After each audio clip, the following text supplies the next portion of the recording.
नमस्कार, मैं उमेश और आप देख रहे हैं उमेश ऐप रिव्यू। दोस्तों, आप सबों के लिए आज बहुत खुशखबरी सहारा सीआरसी पोर्टल से आ गया है कि जो सहारा सीआरसी पोर्टल है उस पर जो रीसबमिशन का जो लिंक आने वाला था वो पुराने वाले जो लिंक है उस लिंक पर सहारा सीआरसी रिफंड पोर्टल का रीसबमिशन आ गया है और अब आवेदन शुरू हो चुका है।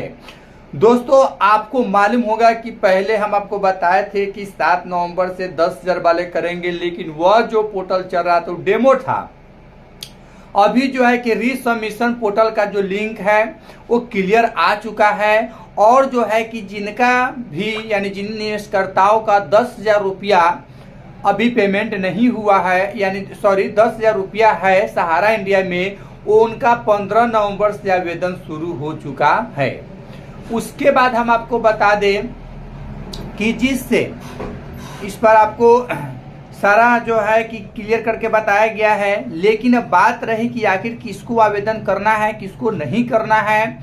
हाँ, वो सभी जो है कि आपको वीडियो के माध्यम से बताया जाएगा, लेकिन उससे पहले लोगों को बहुत सारा प्रश्न मन में उठ रहा है कि अब जो है सहारा इंडिया के जो मालिक सुब्रत राव है वो इस दुनिया में नहीं रहे, तो क्या लोगों का पैसा मिल पाएगा, क्या भुगतान पर इसका प्रभाव पड़ेगा। तो ये सब जानने के लिए आप इस वीडियो में शुरू से अंत तक बने रहें और 7 मिनट का एक रिपोर्ट है जो आपको सारा कुछ इससे रिलेटिव आपको बता दिया जाएगा कि आखिर क्या निवेशकर्ताओं को फर्क पड़ेगा भुगतान पर, कि उनका पूरा पैसा भुगतान हो जाएगा, क्योंकि आपको इस रिपोर्ट में आपको पूरा पता चल जाएगा।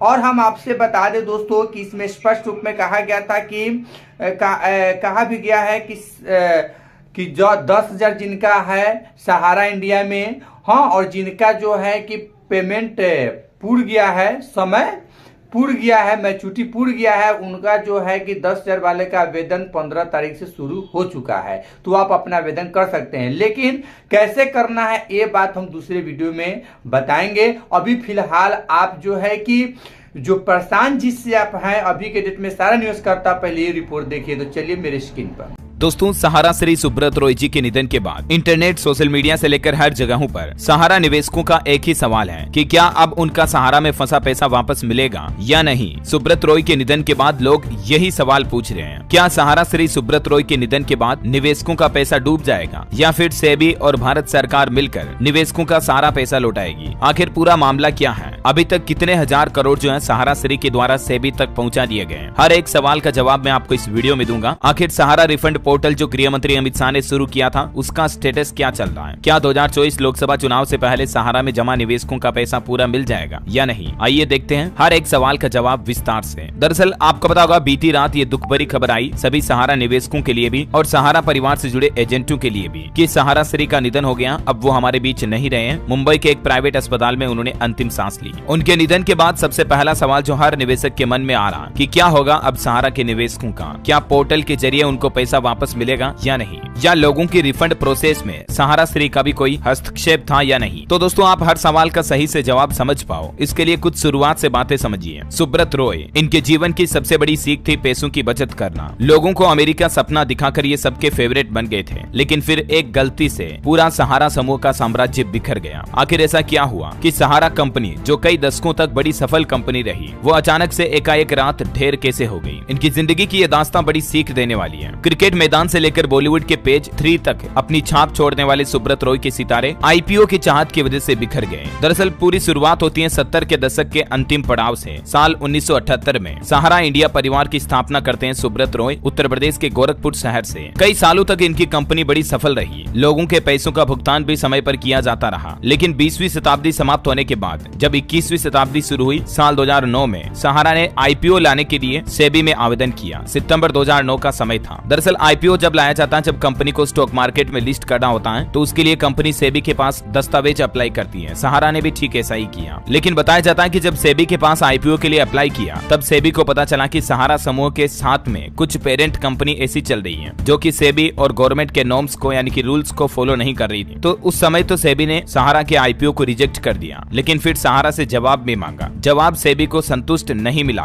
तो सेबी ने सहारा पर निगरानी बढ़ा दी और फिर देखते देखते 2009 के बाद सेबी ने सहारा पर आरोप लगाए निवेशकों के आर्थिक लेन देन का गलत तरीके से इस्तेमाल करने को लेकर। मामला हाई कोर्ट सुप्रीम कोर्ट तक पहुंचा और सुप्रीम कोर्ट ने आखिर में सहारा निवेशकों के 24,000 करोड़ रुपए सेबी में जमा करवाने का आदेश दिया सुब्रत रॉय को। सुप्रीम कोर्ट ने इस धनराशि को 3 किस्तों में जमा करवाने का विकल्प दिया। लेकिन बड़ी चिंता की बात यह है कि 24,000 करोड़ में से सहारा ने सिर्फ 5,120 करोड़ रुपए की पहली किस्त ही जमा की और बाकी पेमेंट कभी सेबी के पास जमा किया ही नहीं। इसी सिलसिले में 2 साल तक तिहाड़ जेल में भी रहे थे सुब्रत रॉय, जबकि सहारा ने यह दावा किया था कि वो पहले ही 90% से ज्यादा निवेशकों का पेमेंट कर चुका है। ये दावा गलत साबित होने के बाद सेबी ने सहारा इंडिया के अकाउंट को फ्रीज कर दिया और अप्रैल 2023 में सेबी ने आईपीओ की फाइल भी बंद कर दी। 28 फरवरी 2014 को सुप्रीम कोर्ट के आदेश पर लखनऊ पुलिस ने सहारा प्रमुख सुब्रत रॉय को हिरासत में ले लिया। सहारा श्री सुब्रत रॉय 2 साल तक तिहाड़ जेल में रहे। साल 2016 से वो पेरोल पर जेल से बाहर थे। अभी हाल ही में कुछ महीनों पहले आपको पता होगा, देश के गृह मंत्री अमित शाह के द्वारा सहारा रिफंड पोर्टल शुरू किया गया,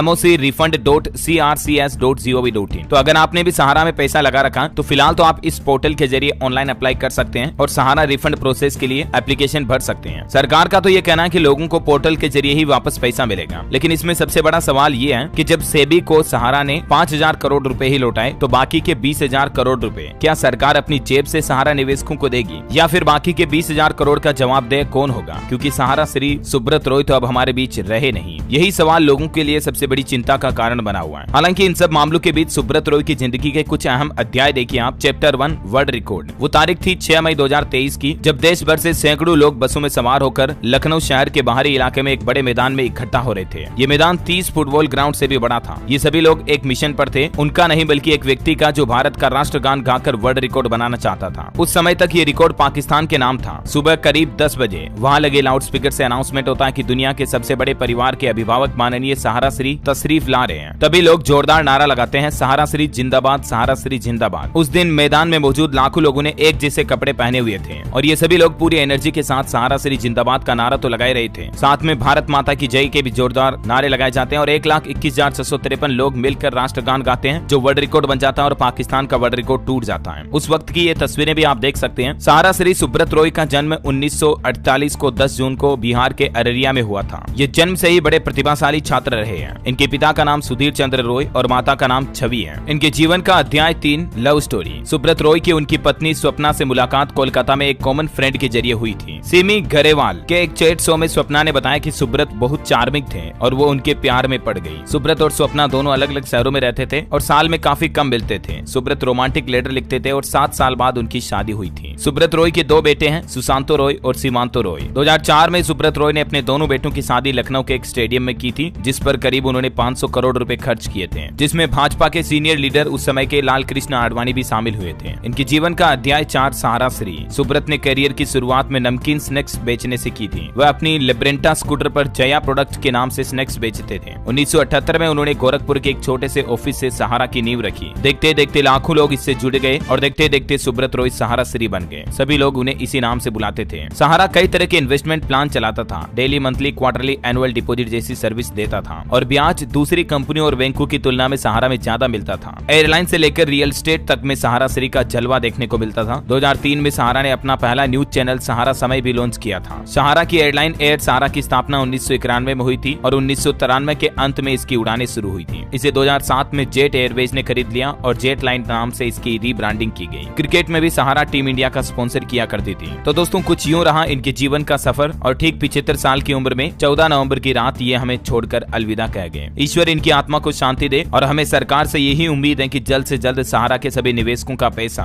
उन्हें वापस लौटा दिया जाए, क्योंकि अभी साल 2024 में लोकसभा चुनाव भी आने वाले हैं। तो हो सकता है कि सरकारों की चुनावी प्रतिस्पर्धा को देखते हुए लोगों को उनका पैसा भी वापस मिल सके। ये तस्वीर जो आप देख पा रहे होंगे 30 जनवरी 2013 को मुंबई में global sounds of peace concert के दौरान की है। इस दौरान अमिताभ बच्चन ने सुब्रत रॉय को सम्मानित भी किया और भी इन्हें कई अवार्ड मिले थे। बहरहाल अभी अगर आप भी सहारा के निवेशक हैं तो आप मोसी रिफंड पोर्टल पर जरूर रजिस्टर करवाएं।